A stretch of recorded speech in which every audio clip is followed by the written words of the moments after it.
This is part 7 of Federalist number 10. I could not finish the last video before the paragraph ended, so I'll have to start where I left off.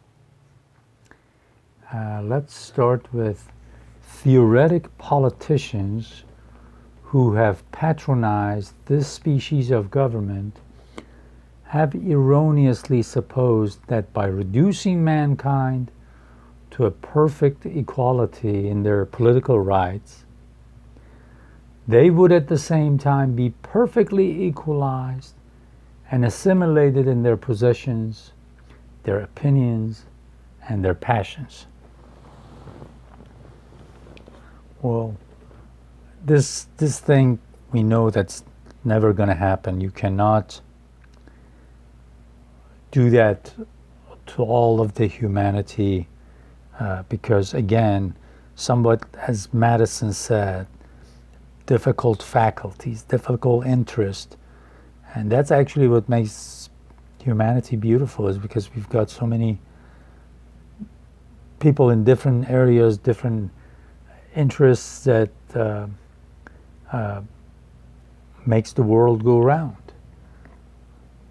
However, when we return back to this paragraph and look at it a little bit more in depth, we'll see what he means by that.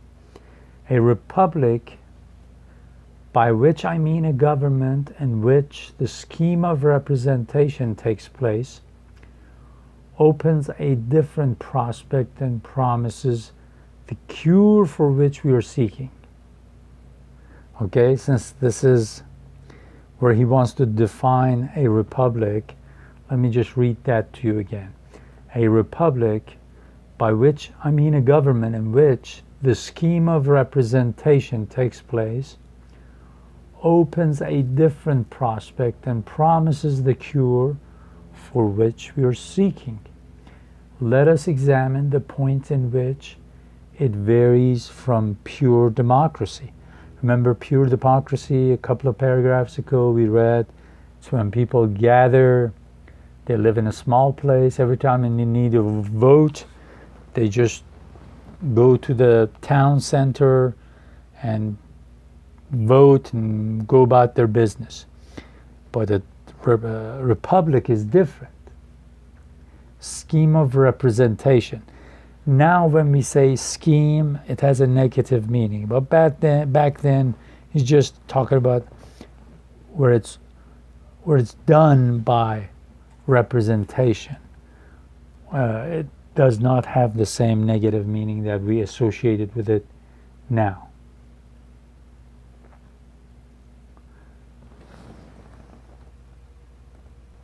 Okay, I'll continue reading.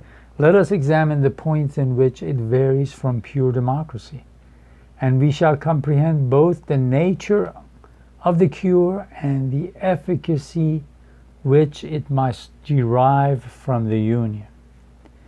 The two great points of difference between a democracy and a republic are, first, the delegation of the government in the latter to a small number of citizens elected by the rest. Secondly, a greater number of citizens and greater sphere of country over which the latter may be extended. So, you delegate power to your representatives in a republic. That's number one, he says. And number two, because he says it's not like a pure democracy. In a pure democracy, people cannot come every day from 100 miles away in person and vote. But in a representative form of government, in this republic, you can do this for a large sphere, a large area, because you or your representatives will be in the place that they will vote. They will be there on the day of the vote without having to travel. They'll be there, they'll become familiar, they'll talk to other representatives.